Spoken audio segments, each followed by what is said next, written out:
So, allow me to set the scene of my first ever ayahuasca ceremony. I thought it wasn't working, so I trundled downstairs to my bunk without my sick bucket. This is a detail. And soon enough, my stomach started violently churning, and I got up. The room started swaying like a ship on the high seas. My legs were shaking like Bambi's, but I was too late. And I projectile chunder-dragoned up the bathroom door, all along the floor, and I was soon snow angeling in my own vomit, begging for mercy. And I writhed around on the floor like an obese reptile trying to shed its skin. That night, my ego died, a long and painful death. And it was honestly the worst 8 hours of my life. And I swore to never do it again. I packed my bags. These guys know. But here I am, and I would consider myself in a lifelong relationship with Mother Ayahuasca. So, Mother Ayahuasca is this syrupy, disgusting liquid death. It's just the worst thing. It's from the Amazon jungle, and it's very, very psychoactive. And they say it's a lifetime of therapy in one night. And you're like, whatever, yeah, bullshit. But kind of, yeah, maybe a little bit true, kind of, I guess. You know, I've been there, I've done therapy, counselling, social services, the lot. I've read hundreds of self-help books, listened to thousands of woke podcasts, and I have shared even more inspirational quotes on Facebook. You know, I've tried my best, and it still didn't work. But it's like waking up to the Matrix or gaining X-ray vision. You know, all of a sudden you can see all the bullshit in power games around you, and you can just transcend societal norms, and you find forgiveness and joy and humility just automatically ingrained in your daily routines. They call it la medicina because it is a medicine, you know. People need to know this. Once you imbibe your medicine, trying to not gag, you are transported deep within your unconscious mind. You are going to deep, choppy, icy cold, dark waters, and you are diving straight in. In fact, you're being pushed overboard, actually. And epiphanies and memories and revelations and emotions come thick and fast. It's terrifying. I have felt my anxieties evaporate away whilst lying under the stars in a garden in Berlin at midnight, half naked.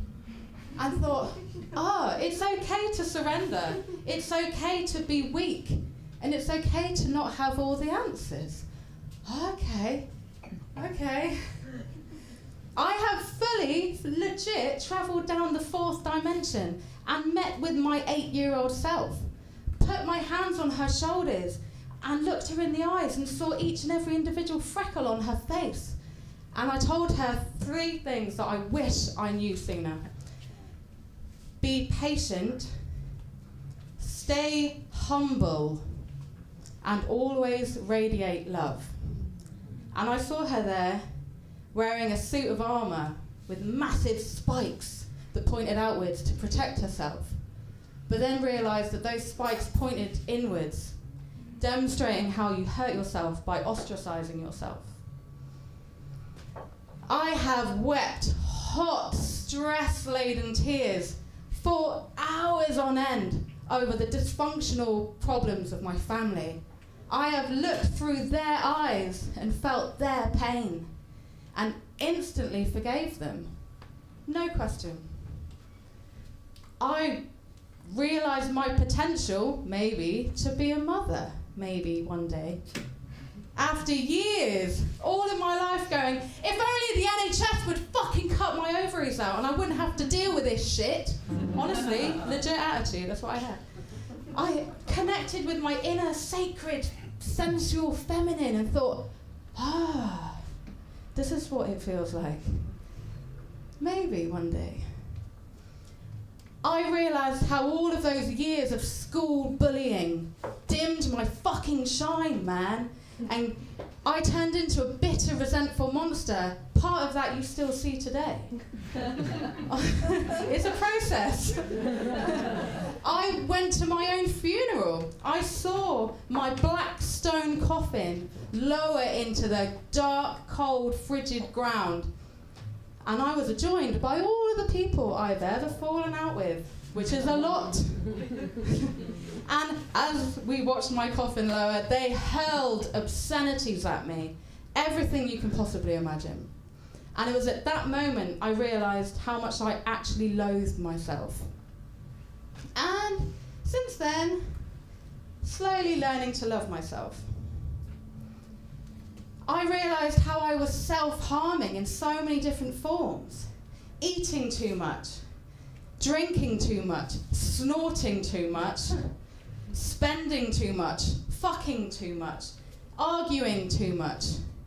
It was like me and my ego were in an abusive relationship, and he was swooning me with all of these earthly delights while stabbing me in the back and going, "You deserve that piece of cake, Freya. Go on. You deserve that line of coke. You deserve that £200 dress." You know? And all the while it was withholding true health and happiness. I have felt ayahuasca flush through every vein in my body and pick apart every cell and clean me from the inside out and cause electrical storms in my brain and wrap its thorny vines around my arms. It's terrifying when you're in the grip of La Medicina, but you know it's doing you good. You have faith. I have seen ceremony rooms transform into prenatal wards, and I've seen spirit entities as doctors, like ghosts dressed up in scrubs. It's very strange. And I've seen me and my tripping comrades as newborn babies with a second shot at life. And it is like a prenatal ward, as people who have done ayahuasca will attest. So now, I nourish myself. You know, what you were saying, Jem, about self-love, true self-love. For the first time, I'm spending time with true friends. I'm walking in nature as often as possible. I've never been so tanned. It's a miracle. I do yoga obsessively, out of nowhere. All of a sudden it became every single day, yoga, yoga, yoga. I see food as medicine. I mean, I know I'm still fat, but like, again, it's a process. And you're gorgeous though. Thanks. I can't remember the last time I wore makeup. Just threw it all away. And this is from a girl that would plaster herself in everything, from fake tan to nails to hair extensions to teeth whitening to high heels. Just let it all go. Yay! Hey. I mean, last night my fiance cut my hair with a pair of kitchen scissors. That's how basic I am. And weirdly, I've given up all of my career ambitions because I realised this competitive, toxic mindset was making me sick. It was like I was living on needing to intimidate other people with my knowledge. You know, I had a chip on my shoulder where I always had to be right about everything. And it's gone. They say that Mother Ayahuasca is the teacher. And you have to do the homework. It is not a magic potion. There's nothing more terrifying than coming home from a cozy retreat full of hippies and everyone hugs and loves each other and it's beautiful, to realising that you're now walking a different path to everyone else in your life. There are people at retreats whose own spouses and parents don't know that they're there. You know, it's quite an isolating place to be. And then, you know, everyone from your own parents to the bitch behind the cashier in the post office who pisses you off one day. You know, it feels like everyone's out to get you. You have to remember what you've learned, integrate that back into your life to the point where you're upright in society. Because, trust me, you do not want to be upright in society after an ayahuasca retreat. But everyone needs a little bit of ego to get by, unfortunately. It's just the way of the modern world. So, I, after 2 years, just feel completely alive and grateful. I mean, I just spontaneously laugh and cry at everything. Like the other day, going down a slight downwards cycle path, and I didn't have to cycle. for ages. It was the funniest thing. It's ridiculous.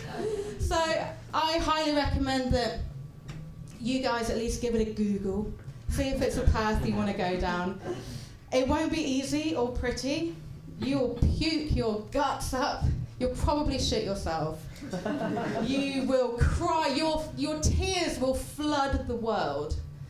You might laugh like a maniac, scream like a demon. You might dance like no one's watching. And if you're lucky, or if you're unlucky, you might trip your fucking balls off. But none of that matters. I mean, that's just symptoms. Because ultimately, you might find your true calling in life. You might heal childhood trauma. You might change your life permanently. You never know. It's worth the punt. So before you go to ayahuasca, the same with all psychedelics, really. They say you have to hear the calling. So let this talk be your calling. Thank you.